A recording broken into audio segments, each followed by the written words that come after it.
Hello friends, good morning. Welcome back to my channel লক্ষ্যহীন দৃষ্টিকোণে তোমাদের সকলকে স্বাগত জানিয়ে আজকে ব্লগটা শুরু করছি। পাহাড়ে এসছি আর মোমো খাবো না তাই কি হতে পারে বলো? তাই মোমো খেয়েই যাত্রাটা শুরু করলাম। এখন আমরা যাচ্ছি বমডিলার থেকে কাজিরাঙার উদ্দেশ্যে। তো রওনা দেওয়ার পথে একটা দোকানে মোমো পেলাম, তো সেখানে থেকে খেয়ে নিলাম। আমি ননভেজ তো খাই না, তো আমি ভেজ মোমো খেয়েছি, কিন্তু খেয়েছি কারণ কি ওখানে স্পেশালিটি ওটা না খেলে অসম্পূর্ণ হয়ে যেত জার্নিটা। এখন আমরা ক্রস করছি সেলা টানেল, যেটা তোমরা দেখতেই পাচ্ছ।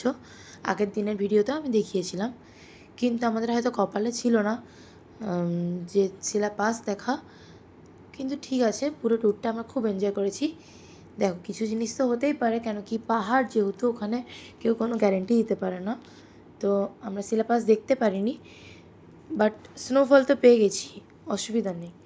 এখন আমরা যাচ্ছি কাজিরাঙার উদ্দেশ্যে। আর এই রাস্তাগুলো কি সুন্দর দেখো, পাহাড়ের গায়ে এসে মেঘ জমেছে, আরও কতটাই না সুন্দর লাগছে রাস্তাটা। খুব ভালো ওয়েদার ছিল সেদিন, আমাদের যেতে কোনো প্রবলেম ক্রিয়েট হয়নি। কিন্তু যদি আমরা লেট করে বেরোতাম তো ওয়েদার কন্ডিশন খারাপ হতে থাকতো। ওয়েদার যত খারাপ হবে তত আমাদের যেতে প্রবলেম হবে আর টাইম লাগবে। তো তোমরা দেখতে থাকো পুরো ব্লগটা, আশা করি তোমাদের সকলের খুব ভালো লাগবে।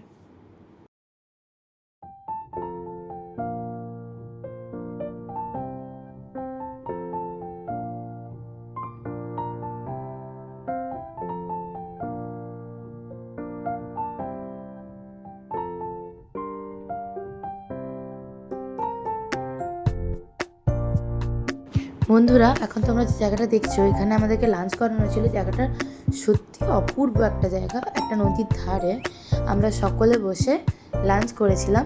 তো ওখান থেকে এখন আমরা রওনা দিয়ে দিয়েছি। এখন আমরা আবারও কাজিরাঙার উদ্দেশ্যে বেরিয়ে পড়েছি। তো আমাদের জার্নি চলছে। আমি আরও কিছু ইনফরমেশান দেবো। এই যে এখন তোমরা যে জায়গাটা দেখছো, এটা হচ্ছে ব্রহ্মপুত্র নদী। তোমরা সকলে জানো এটা খুব চওড়া একটা নদী, আর এই নদীটা যেন শেষই হতে চায় না। না, সত্যি খুব ভালো।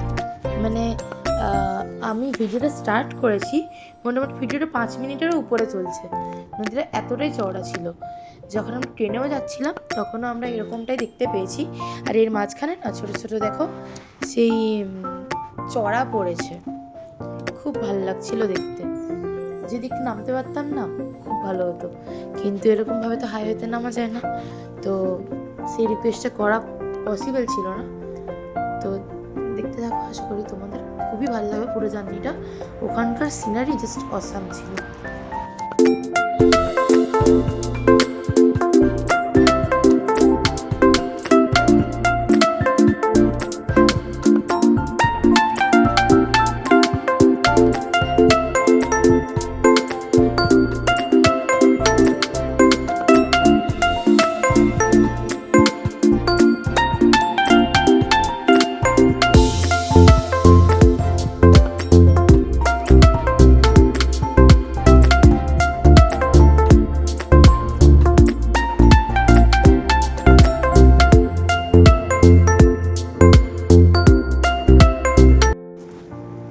তো বন্ধুরা, আমরা এরকম একটা জায়গাতে নেমেছিলাম কিছুক্ষণের জন্য, কিছু অ্যানিমালসকে দূর থেকে পর্যবেক্ষণ করার জন্য।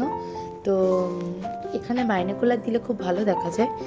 আর সত্যি বলতে কি, ভেতরে যে জিপ সাফারিটা হয় ওটা শুধু সাফারির জন্যই বেটার, বাট ওখানের থেকে এখান থেকে অ্যানিম্যাল বেশি ভালো দেখতে পাচ্ছিলাম। তো কিছু জিনিস ক্যাপচার করেছি, যেরকম 1 হর্ন রাইনো ছিল দূরে তোমরা দেখতে পাচ্ছ, আর এটা হচ্ছে একটা হরিণ। এটা হচ্ছে মেল ডিয়ার ছিল। এখন আমরা যাচ্ছি আমাদের হোটেলের উদ্দেশ্যে। এখান থেকে একটা ড্রাইভের সীমারেখা বেঁধে দেওয়া হয় যে এর থেকে স্পিড বেশি অ্যাভাব করা যাবে না, মোটামুটি 30-এর ভেতরে গাড়ি চালাতে হয়। আর আমি এখানকার পুরো ট্যুরটাতে কত খরচা কীরকম পড়েছিল সেই সমস্ত ডিটেলসই তোমাদেরকে আরেকটা ভিডিও আলাদা করে করে জানিয়ে দেবো, যাতে তোমাদের সুবিধা হয়। বাট এই ট্যুরটা আমাদের খুব ভালো ছিল, খুবই ভালো ছিল। আর আমাদের ড্রাইভারদের তো কোনো তুলনাই হবে না, খুব ভালো ছিল। ওদের এজ এত কম হওয়া সত্ত্বেও ওরা খুব সাবলীলতার সাথে ড্রাইভটাকে ট্র্যাকেল করে নিয়ে গেছিলো। আর এই যে এখন আমরা চলে এসেছি আমাদের হোটেল শান্তি প্যালেসে। হোটেলটার ভিউটা অসাধারণ ছিল। তোমরা যদি চাও আমি তোমাদেরকে কিছু হোটেল বলে দিতে পারি, সেখানে তোমরা যে থাকতে পারো। হোটেলগুলো বাজেট ফ্রেন্ডলি। যদি তোমরা নিজে থেকে ট্যুর করতে চাও তাহলে ওই সব হোটেলে থেকো, তোমাদের অনেকটা সুবিধা হবে। আর হোটেলগুলো সত্যি অসাধারণ, পুরো পরিষ্কার, খুব ভালো ছিল। আর এই যে ওয়ান হর্ন রাইনোর একটা ইয়ে করা আছে স্ট্যাচু মতো। এখন আমরা আবার বেরিয়ে পড়েছি বিহু দেখতে যাওয়ার জন্য। বিহুটা যাদের ইচ্ছে করে তারা দেখতে যেতে পারে, কাজিরাঙাতেই এটা হয়। আসামের বিভিন্ন জায়গায় হয়, বাট কাজিরাঙারটা ওখানে স্পেশালিটি। তো এখন আমরা যাচ্ছি বিহু দেখার জন্য। আর ওখানে একটা লোকাল ছোট্ট মার্কেট ছিল, ওখান থেকে অনেক জিনিস কিনছিল আমাদের গ্রুপের। তো এখন আস্তে আস্তে আমরা এন্ট্রি নেব। দেখো, বিহু দেখতে কস্ট পড়ে 400 রুপিস পার পারসন, বাট এটাও বাজেট ফ্রেন্ডলি আমার লাগেনি, এটা খুবই কস্টলি। 100 রুপিস করে হলে ঠিক হতো, বাট এখন তো আমরা ঘুরতে এসেছি, তো আমাদেরকে দেখতেই হবে, যেহেতু ওই জায়গাতে বারবার করে যাওয়া সম্ভব নয়।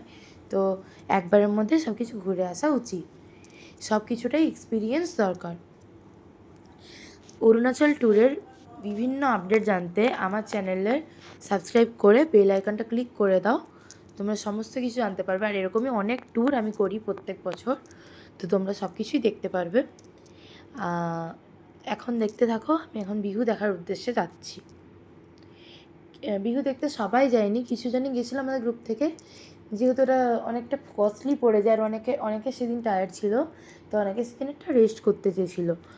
বাট আমরা গেছিলাম, যেহেতু ওই সুযোগটা বারবার আসবে না, তো আমরা দেখেও এসেছি। আমার তো ওখানকার এক্সপিরিয়েন্সও খুবই ভালো লেগেছে। ওরা যথেষ্ট পরিশ্রম করে ওই প্রোগ্রামটা অ্যারেঞ্জ করেছিল, খুব ভালো ছিল।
এইটা ছিল ওদের লাস্ট পরিবেশনা, ওদের স্পেশালিটি বিহু নাচ।